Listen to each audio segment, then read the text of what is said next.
Workforce Commission. Joining me today is Chris Nelson, our Chief Financial Officer. I'd also like to recognize our commissioners that are in the audience. Our Chairman and Commissioner representing the public, Brian Daniel, and our Commissioner representing employers, Joe Esparza. Commissioner Alberto Trevino, representing labor, couldn't make it. He had a personal appointment that he tried to get rescheduled, but he couldn't get rescheduled. But he does send his regards. I want to start off by expressing my appreciation for the across-the-board pay raises in fiscal year 24 and 25 for state employees. Though we still have challenges, the salary increases have helped us recruit and retain staff statewide at TWC. Now I'd like to take the opportunity to provide you a very high-level overview of TWC's legislative appropriations request. You've already heard that we're requesting an all-funds appropriated budget of $2.7 billion in fiscal year 26 and $2.8 billion in fiscal year 27. Federal funds make up approximately 88% or $2.4 billion of that total each year. The majority of the general revenue we receive, about 51.6%, is used to draw down the federal funds. We're also asking for 5,059 FTEs in each year of the next biennium as part of our request. I'd like to note that we're seeing significant increases in demands for services across all of our programs, but I want to especially point out one in particular. Our vocational rehabilitation program, which helps individuals with disabilities prepare for work, has seen significant increases in demand for services since 2022. In fiscal 2024, over 69,000 participants were served through the VR program, up roughly from 65,000 per year in FY 22 and 23. While the request for services are increasing, we're challenged with retaining qualified employees, especially counselors. The increase in demand, coupled with the vacancies, especially of counselors, has adversely impacted our ability to consistently provide timely services to our customers. I want to make you all aware that we are very aware of this problem and are taking steps to address it. Now I'll ask Chris to go over some of our exceptional items in capital budget requests. Good afternoon. For the record, Chris Nelson, Chief Financial Officer. As Mr. Cerner alluded to, TWC's number one priority for exceptional items this session for your consideration is our request for $70.4 million in general revenue over the biennium to fully match our vocational rehabilitation grant, which would bring in an additional $260.2 million in federal funds. There are millions of Texans with disabilities, many which could use VR services to either get into, back into, or improve their earnings in the workforce. Since the transition of the VR program to TWC, we have been able to use the existing funds available to support the program. But with the increase in customers and services provided, we have exceeded what we can provide with the existing general revenue. Our next priority is a request of $13 million in general revenue to support TWC's apprenticeship program. The apprenticeship program is one of TWC's strategies to target the shortage of middle-skilled workers in the state of Texas. TWC has seen a demand on this program and no longer has funds to support the demand. Our next is our request of $3.4 million to support the Texas Veterans Leadership Program. This program provides services to reconnect over 22,000 exiting military servicemen, men and women, into the Texas workforce every year. TWC started this program with federal funds years ago, but those federal funds must be redirected to provide other services based on new federal program requirements.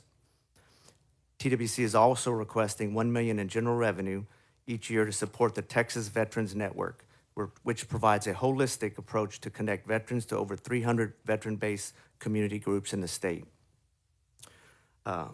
We have several other exceptional items of general revenue dedicated funds to support the unemployment insurance program.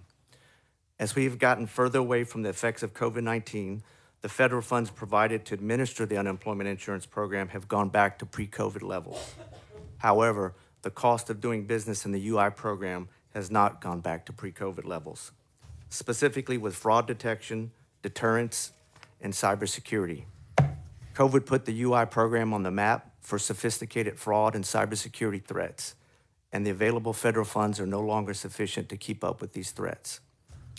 TWC is seeking general revenue dedicated funds to support the cost of the unemployment insurance mainframe, implementation of the UI State Information Data Exchange, network modernization, and funds to continue the replacement of our labor law case management system. That concludes my comments, and I'd be happy to answer any questions. Okay, does anyone have any questions, Senator West? Thank you very much, Madam Chair. Nice seeing you again. Can you hear me? Yes, Okay. sir. I want to start with childcare, Yes, sir. okay? As relates to childcare, your agency has some jurisdiction over that. And my question as relates to childcare, you have an exceptional item concerning that, right? No, sir, not this session. We had one last session that enabled us to draw down the federal funds this year, but we do not have an exceptional item this session for childcare. Wrong agency on that. What suggestions does your agency have for this committee with regards to ways to address the childcare crisis in our state? My personal opinion is, Specifically regarding the Texas Rising Star Seeds. yes, sir. My personal opinion is that, and the agencies, is that we want to continue to work with the advocates, the stakeholders, and the providers, as well as the 28 local boards, to improve that. We've already taken steps to increase the number of children that we provide scholarships to. We started last year at about 146,000 children a day. We ended the year at just under 150,000 children a day. This year, we're targeting 150, and in the following 2 years, 26 and 27, we hope to be at about 155,000+ children a day. So working to get more children off the wait list, whatever that takes.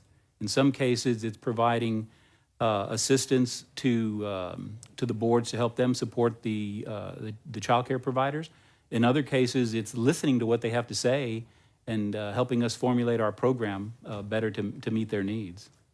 So those are the things that I think we can do. And of course, we always work with the legislature.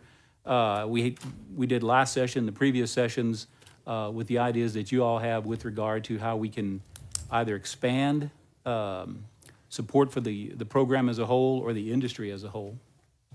But let me go to with regard to child care for TANF recipients and low-income families administered by your agency.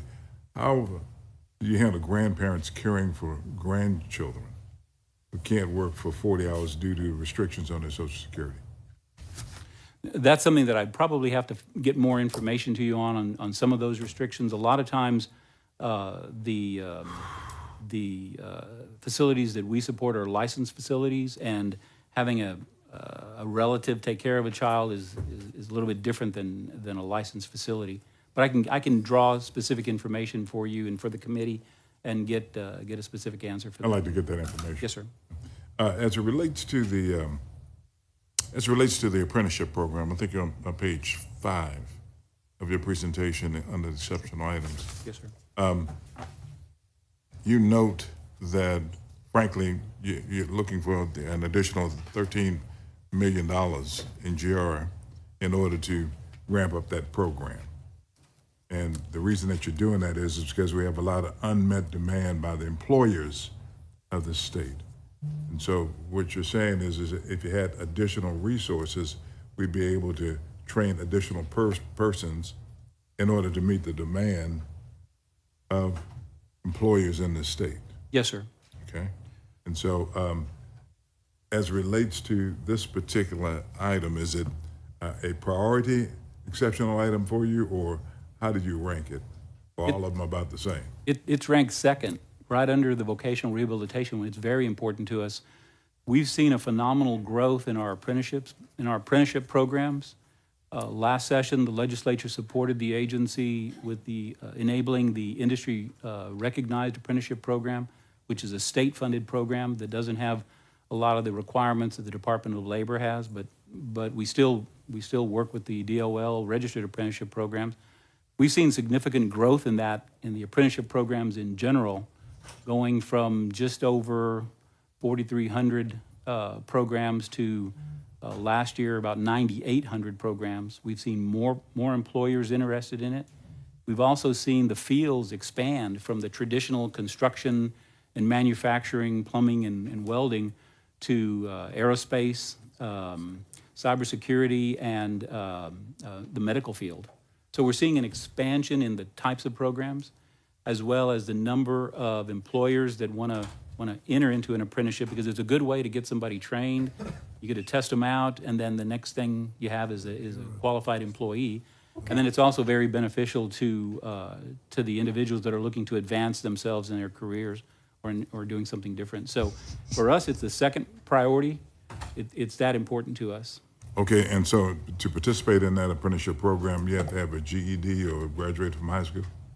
It depends on what the employer is looking for, but again, we've also got the adult education and literacy program that we can help an individual either get their high school equivalency or enhance their literacy skills to be able to participate in more complicated job tasks. So we can kind of help on both sides. Okay. Let me just focus on a couple other things. What's the current average time it takes your agency to process an unemployment claim from when the claimant makes the claim? Our standard is 2 weeks from the time that you submit a claim. We send a notice out to the employer to validate that that in fact you worked for that employer and were let go through no fault of your own. If we haven't heard back from the employer, then we start processing your claim so that you can begin to receive payments. If we hear back from the employer that says, Ed never worked here, or no, I fired Ed because he kicked customers in the knees, or something like that, then we stop the payments and go back to recover those payments. But on average, it should take a couple of weeks.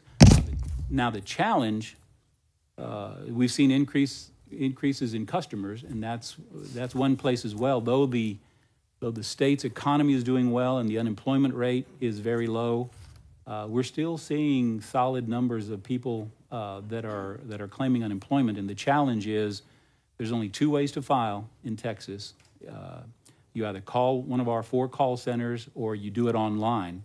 You do it online, it works a lot smoother. If you try to get to the call center, then we have a little bit of a challenge because we've got a lot of people trying to reach us in those call centers.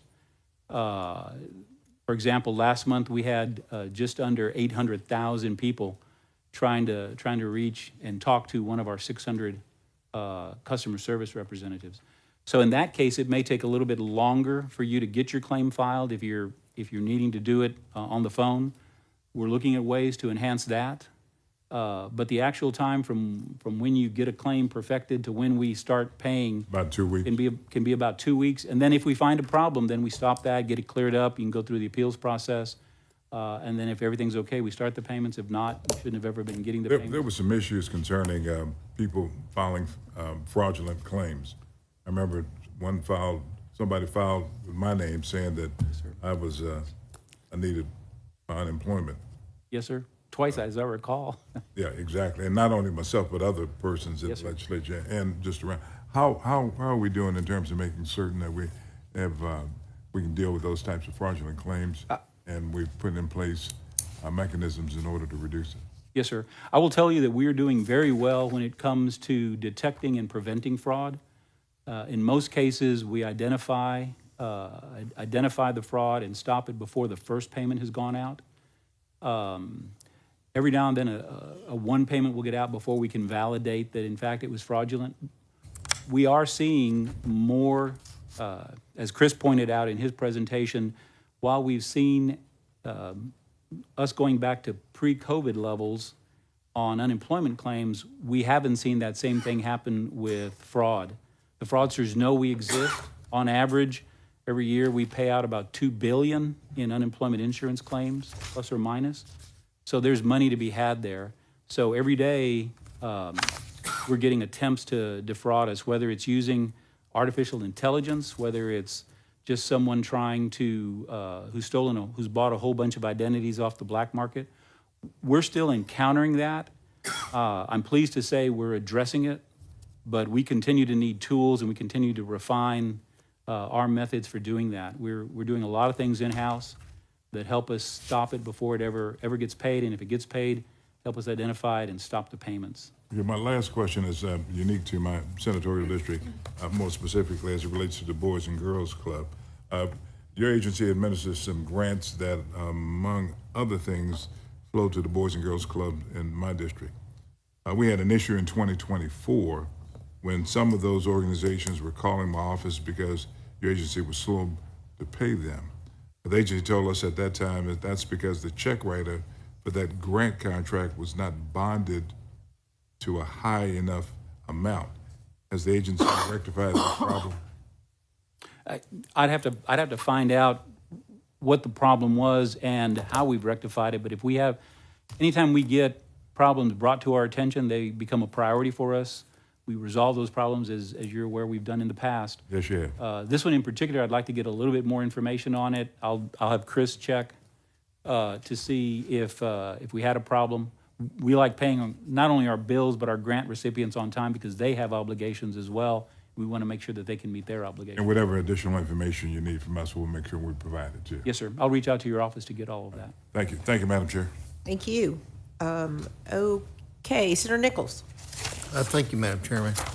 Of your request, page 4, which goes over to page 5, you talk about the additional money for federal drawdown of $260 million, and then on the second page, an additional thing for up to $113.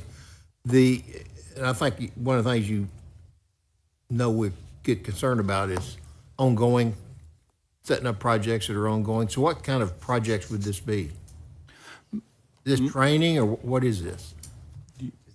Go ahead, Chris. Is this specific to the VR request, Senator? Okay. On the bottom of page 4, it says you request an additional $70 million to match an available $260 million.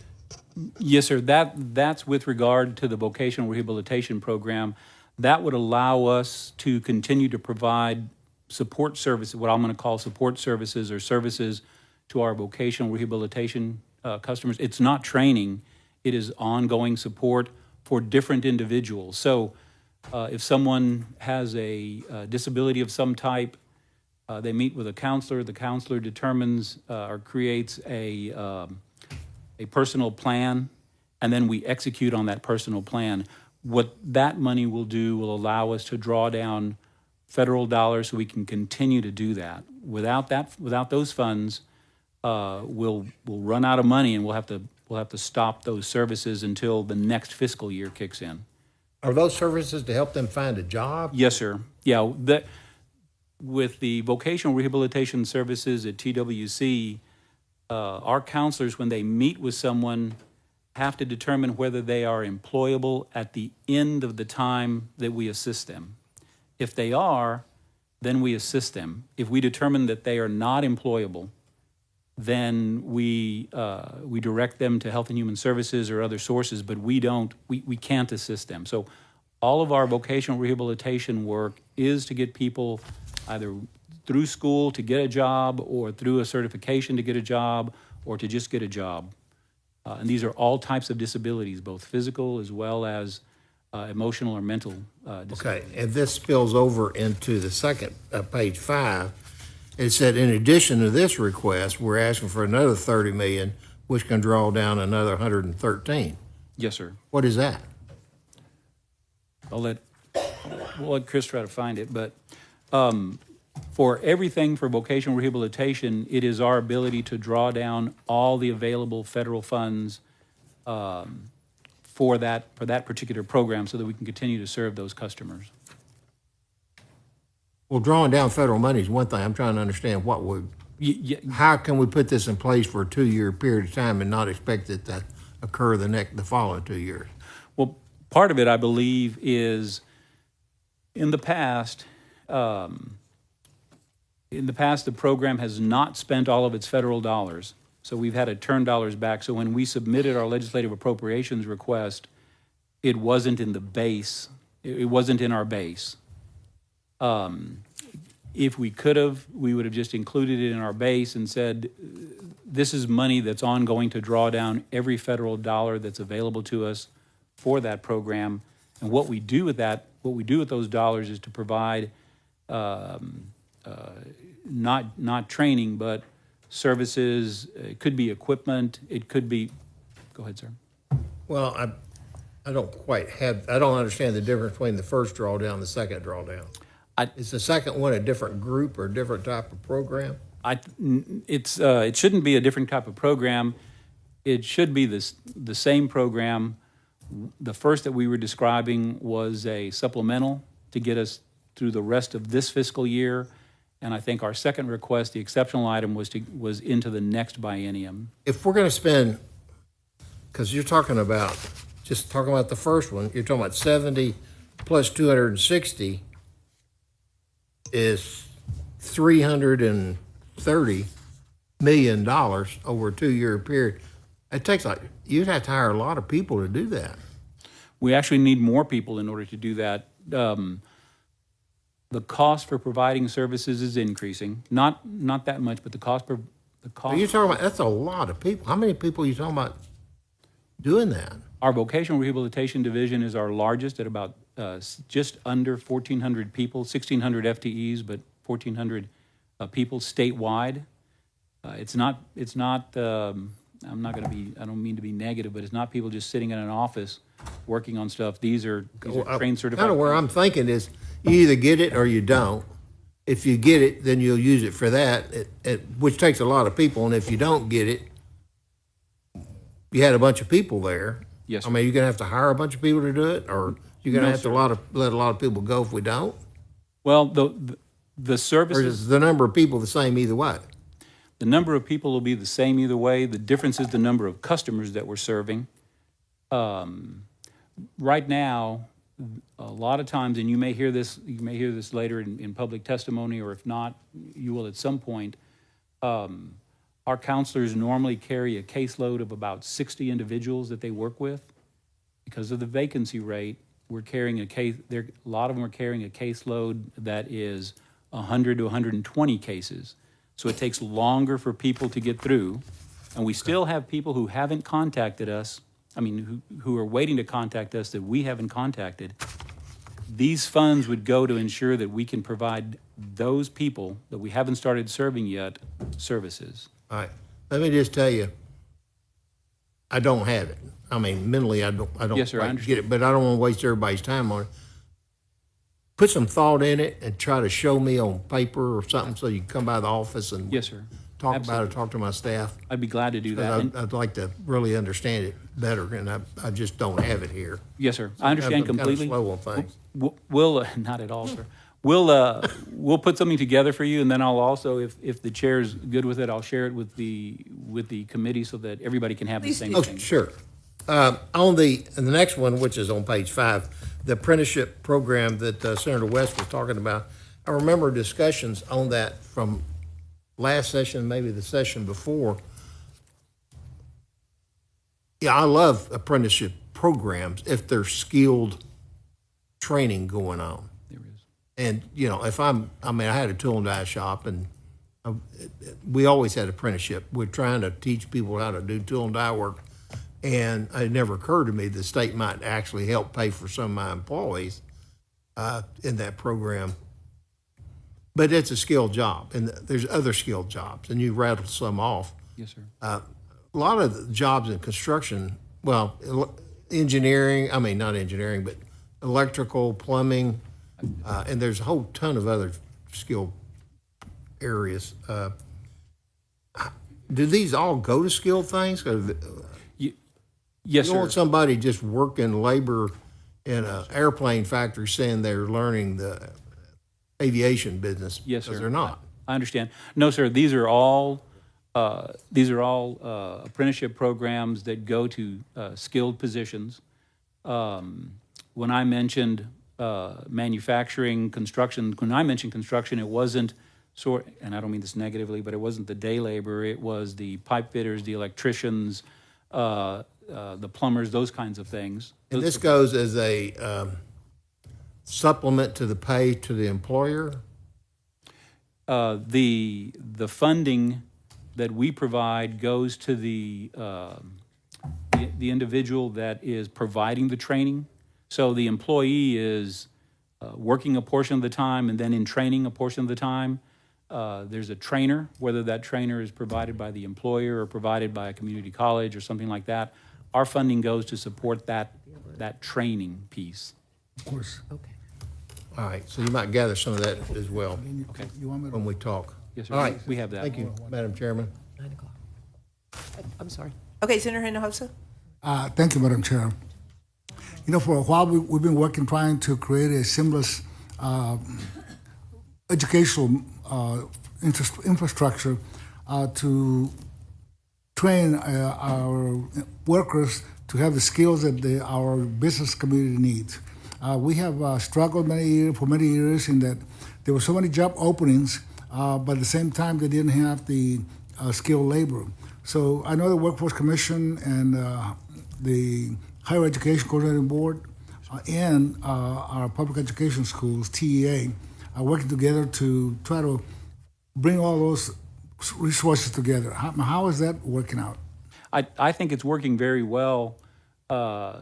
Collectively, we've established, and there was a bill that was passed last session, formalizing what's called the tri-agency, which are those three agencies. We've met the requirements of that bill and gone a little bit beyond. We've established critical industries. We've used that in some of the apprenticeship programs. You know, conversely, we kind of closed the circle to say these were the things that workforce indicates the employers need, so that higher ed through the community colleges and TEA through high schools can begin to teach those things. And we are seeing the success of those three agencies working together very well. Our chairman represents TWC on that tri-agency, as does Commissioner Morath and the Higher Ed Coordinating Board Commissioner. Well, that's important because, as you know, after COVID, our economy somewhat changed to a certain point where we now need to focus a lot more on providing a skilled workforce for our economy.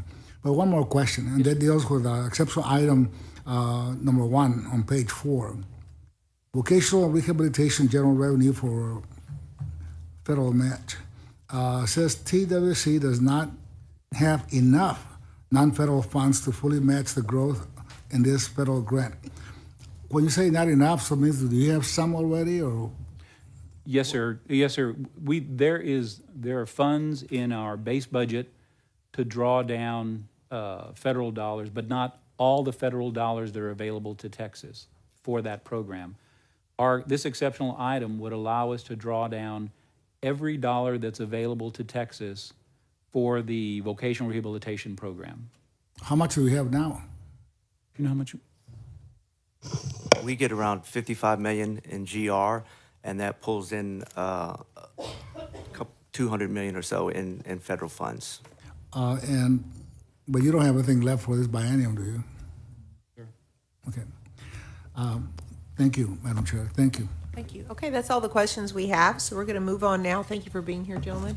Move on to the Department of Housing and Community Affairs, LBB David Pettit, and then the agency can come on up. Bobby Wilkinson, ED, James Jim Hicks, Executive Director of Manufacturing Housing Division. LBB